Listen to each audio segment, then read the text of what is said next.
It was just another Sunday afternoon in Brentwood, Tennessee. Small town. Slower pace. People left their doors unlocked and waved to strangers at stoplights. Emma Statham had only been living there a few months, just long enough to start feeling safe. She wasn't famous like her dad. Didn't want to be. She loved art, quiet places, and the smell of bookstores. But walking alone through a nearly empty supermarket, she'd soon learn that safety is a fragile illusion. It started in aisle 6. A man, late 30s, scruffy, too confident, blocked the refrigerated section like he owned it. When Emma reached past him for oat milk, he leaned in close and said, "Don't be shy, sweetheart." She froze. "Excuse me." "You heard me. No need to rush off." He smiled, but it wasn't warm. It was the kind of smile that made your stomach twist. Emma stepped back. "Please don't follow me." But he did. 2 aisles over. Then again near the front registers. Finally, she pulled out her phone, hands shaking just enough for him to notice. "Oh, come on," he said with a smug laugh. "You gonna call your boyfriend?" "No," she replied, her voice steady now. "I'm calling my father." "Yeah? Who's he supposed to be?" She tapped her screen. 1 ring. 2. Then she said it. "Dad. It's happening again." Somewhere on the other end of town, Jason Statham put down his coffee and stood, without a word. Let us know in the comments where you're watching from. Because when Jason Statham walks into a situation like this, you can bet it won't end the way anyone expects. Before the world knew his face, Jason Statham was a diver, a fighter, a man shaped by grit and discipline. But fame came fast, and with it, assumptions. People thought they knew who he was. Action star. Stoic. Untouchable. But what they didn't see, what they couldn't, was the man behind the roles. The father. The protector.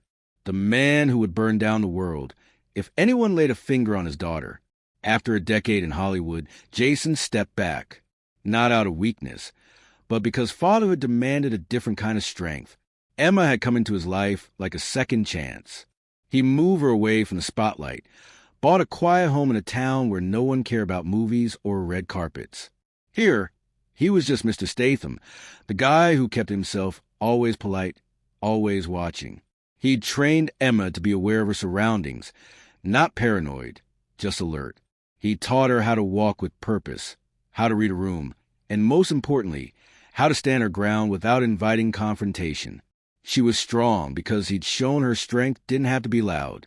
But Jason also knew something most fathers didn't. Monsters don't wear masks. They don't hide in shadows. They shop for groceries, smile at cashiers, and talk sweet while calculating their next move. That's why, when his phone rang that afternoon, he didn't ask questions, didn't say a word. He already knew. Emma didn't call for just anything. She didn't cry wolf. If she said it was happening again, then somewhere out there, someone had crossed a line, and that someone didn't know who they were dealing with. Not a character, not a movie hero. Jason Statham, in the flesh. And for the wrong man, at the wrong time, that was going to be a problem. Jason didn't rush. He never did. Rushing was for men who panicked. He moved with the calm efficiency of someone who had been in situations far worse than this. Men with guns, corners with no exit, rooms filled with lies. A grocery store confrontation didn't scare him, but the idea of his daughter feeling unsafe, that was different. That was personal. He grabbed his keys from a hook by the door, slipped on a plain zip-up jacket, and stepped outside. No entourage, no security, no cameras, just a man alone, walking back into a world he thought he'd left behind. Inside the supermarket, Emma moved with control. She didn't run. That would have given the man power. Instead, she circled back toward the produce section, knowing the place had more foot traffic. Safer, but he followed like a dog sensing fear. A few customers glanced his way, but said nothing. He hadn't done anything technically illegal, just enough to frighten her, to test the edge of what's allowed. He leaned on a cart near the bananas, watching her pretend to scroll on her phone. "You nervous or something? You look nervous." She didn't reply. "You're not from around here, are you?" he continued. "Girls like you don't know how things work. See, when a man's being friendly." "Stop talking," Emma said. Not loud, but clear. He chuckled. "Oh, you got some bite. Daddy must have raised you tough." Jason's car pulled into the lot. He saw the man before he even exited the vehicle, posture loose, mouth running, too close to his daughter. Jason didn't break stride. No hesitation. Inside, Emma looked toward the sliding glass doors and saw him. Not a character on screen. Not a hero in makeup. Her father, Jason Statham. The moment Jason crossed the threshold of that supermarket, something in the air changed. Not loud, not visible, but real. He didn't walk like someone looking for trouble. He walked like someone who'd already found it. Emma exhaled for the first time in minutes. The man, still toying with his delusion of dominance, barely noticed at first. Jason passed 2 aisles, turning briefly to clock every camera, every exit, every face. Tactical awareness never left him, not even after all these years. When he reached produce, Emma's eyes met his. No words. She simply nodded once. That was all he needed. Jason turned to man, who now stood with one hand resting on a shopping cart, the other tucked into his hoodie pocket like a challenge. "Something wrong?" Jason asked. Calm, controlled, but not friendly. The guy sized him up, smirked. "This your little girl?" Jason's silence was the only answer. "She's got a mouth on her. Maybe you ought to teach her some manners." Emma stepped back, her heart thudding, but Jason didn't flinch. He stepped in closer, invading the man's space without ever lifting a hand. "You're making 2 mistakes," Jason said quietly. "First, thinking she's someone who needs protecting. Second, thinking I'm the kind of man who lets this slide." The man laughed, but cracked around the edges. "You threatening me?" "No," Jason replied. "I don't need to." His voice was low but surgical, each word slicing the air with absolute finality. A nearby employee looked up, sensing tension but unsure whether to intervene. The supermarket had gone quieter, somehow. Jason stared the man down with the patience of someone who could wait all day if he had to, and for the first time, the man blinked. Jason never did. The silence between Jason and the man wasn't empty. It was full of weight, heavy with implications. Jason didn't need to raise his voice or clench his fists. He had mastered something far more intimidating: presence. And right now, his presence was suffocating.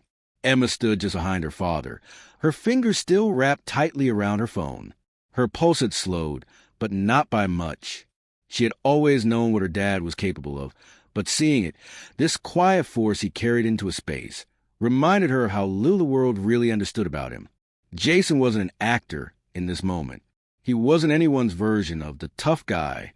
He was simply a father whose daughter had called him in fear, and that shifted something primal inside him, something older than fame, older than restraint. Across from him, the man's smirk began to crack like cheap paint under heat. He'd thought this was a game. Harass a girl, get a rise, maybe puff out his chest and walk off with a laugh.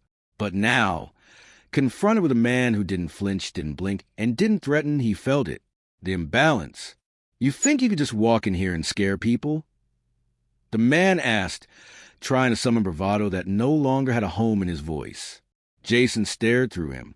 "You scared yourself, mate. I just walked in." The man scoffed, but stepped back. Subtle, but Jason noticed. So did Emma.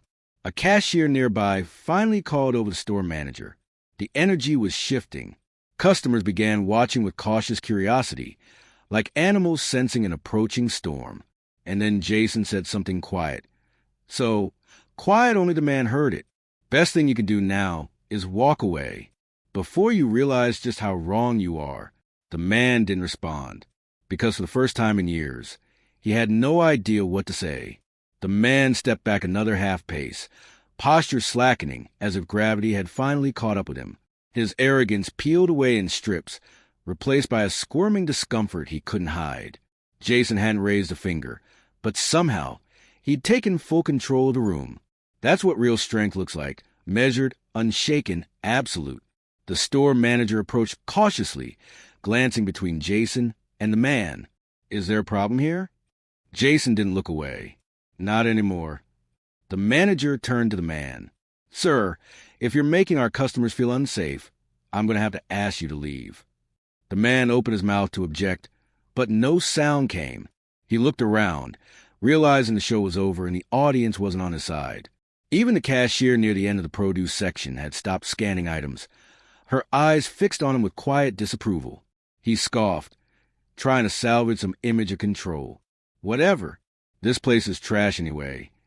Jason didn't follow him as he walked out. He didn't need to. The message had been delivered, and the man, though he didn't show it, would feel the weight of it long after the automatic doors slid shut behind him. Emma finally stepped up beside her father. "You didn't even touch him." Jason looked at her. Didn't have to. And that was the truth. Jason Statham wasn't a man who fought because he wanted to. He fought when there was no other choice. Today, words had done what fists never needed to. They stood there for a moment, the tension easing like air from a balloon. Emma slipped her arm through his. "Can we just go home?" Jason gave a faint nod. "Yeah, kid, let's get out of here." But outside, the man hadn't left the parking lot. They exited the store side by side. Jason carried the small bag of groceries like it weighed nothing, his expression unreadable. Emma stayed close, scanning the parking lot instinctively, though she didn't say what she was thinking. She didn't have to. Jason already knew. That feeling, that tug behind the ribs when something's not quite right, was back. And then she saw it. The man's truck, parked 2 rows over, engine running, windows up. He wasn't gone. He was watching, waiting. Jason didn't break stride. He led Emma to their car, opened the passenger door for her, and waited until she was inside. Then he closed it gently and turned, not toward the driver's seat, but toward the truck. For a moment, neither vehicle moved. Then the truck's engine revved once. Aggressive, juvenile, Jason remained motionless, hands at his sides. He wasn't baited by noise. He waited for behavior. The truck rolled forward slowly, creeping toward the exit lane, but angled just enough to pass close. Windows still up. The man inside stared hard, jaw clenched, like he couldn't decide if he wanted to drive off or do something profoundly stupid. Jason stepped toward the edge of the lane, just enough to make the message clear. He wasn't hiding, and he wasn't going anywhere. The man stopped the truck. They locked eyes. Jason didn't blink. The man's hand shifted to the passenger seat. Something under a rag. Maybe nothing. Maybe everything. Emma, watching from inside their car, reached for her phone again, but Jason held up one hand, subtle. No panic. No call. Not yet. Then, as quickly as he'd stopped, the man gunned the engine and peeled away, tires squealing as he disappeared into traffic. Jason exhaled through his nose, his voice calm. He'll be back. That kind of coward always circles back. The drive home was nearly silent, save for the rhythm of tires against pavement. Emma stared out the window, arms folded, still caught between relief and unease. Jason didn't speak. Not yet. His mind was busy arranging pieces, reading signs, calculating probabilities. He didn't rely on emotion when danger lingered. He relied on instinct sharpened by years of knowing what most men didn't. Trouble rarely ends when you think it does. Back at the house, Jason parked out front instead of the driveway. Small decision, deliberate. It gave him a cleaner line of sight from the front window. Emma noticed. She always noticed. "You think he's coming back?" she asked. Jason glanced at the side mirror. "I think he's still angry. And stupid. That's a bad mix." They stepped inside, and Jason went straight to the living room window. Lights off, blinds cracked. Watching. Waiting. Not out of fear, but out of certainty. Men like that didn't disappear. They stewed. They plotted. They convinced themselves they'd been wronged. Emma sat at the edge of the couch. "You think I handled it right?" Jason turned. His voice was low, grounded. "You handled it perfectly. You stayed calm. You didn't let him corner you. You called me." She looked down. "I just didn't expect it to get that real." "It's always real," he said, "even when it starts small." He moved to the hallway closet, not for a weapon, but for a small black case. Inside, license plates. A phone with no contacts. A set of car keys that didn't match any vehicle in the driveway. Emma stared. You think it's going to go that far? Jason didn't answer. He simply sat down by the front window, hands resting on his knees, posture relaxed, watching the world outside like a man waiting for a storm he's weathered before. The knock came just past 11 p.m., sharp, deliberate, 2 quick raps followed by silence. Not the kind of knock from someone selling something. The kind that dared someone to open the door. Jason didn't move right away. He looked at Emma, who stood quietly behind him, barefoot in the hallway. He gave her a nod toward the back room. She obeyed without argument. Then he opened the door. The man stood there, hoodie pulled tight, eyes bloodshot, and that same look Jason had seen 100 times before, in alleys, behind locked rooms, in men too weak to admit fear. You think you scared me earlier? The man said. His voice shook, but he didn't know it. You think I care who you are? Jason didn't step outside. He didn't need to. You came to my home. That's not bravery. That's desperation. I came to finish something. Jason studied him for a moment. Then he leaned in slightly, just enough for the man to hear every word. Here's what you're going to do. You're going to turn around. You're going to walk back to that rusted truck. You're going to drive out of this town, and you're never going to come back. Not because I told you to, because you felt what I am. The man flinched. Jason continued. I'm not the guy in the movies. I'm the one they write movies about. And if you take one step over that line, if you even think about her again, you won't need to worry about what happens next, because you'll never see it coming. Silence. Just the crickets outside, and the quiet war between ego and self-preservation. Finally, the man stepped back. Then he turned, walked down the driveway, got in his truck, and this time, he left for good. The house was still again. Jason stood at the door for a long while after the truck's taillights disappeared into the black. His fingers rested lightly on the edge of the frame, his body relaxed, but his mind alert. Only after several minutes passed without a return did he quietly close the door. Emma stepped into the hallway, eyes filled with questions she didn't ask. Is it over? She finally said. Jason nodded once. For now. She sat on the couch, curling one leg beneath her. I don't get how you stayed so calm. I was terrified. He sat beside her, not close enough to crowd her, but near enough that his presence still shielded her. Fear's not weakness, he said. It's information. It tells you when something's wrong. Staying calm is just what you do with the fear. Emma nodded, absorbing it in that quiet way of hers. You didn't need to come, she added softly, but I'm glad you did. Jason looked over at her. His voice, barely above a whisper, was steady. There's nothing on this planet that would keep me from coming. They sat like that for a long time. No more threats. No more voices raised. Just a father and his daughter, rebuilding a little piece of safety the world had tried to take. Outside, the town returned to silence. Somewhere down the road, a man drove faster than usual, his chest tight, hands shaking, not from what had happened, but from what could have. This story won't make the news. No headlines, no glory, just a lesson etched in silence. Sometimes, the strongest force in the room isn't the loudest. Sometimes, the most dangerous man is the one who never has to lift a finger.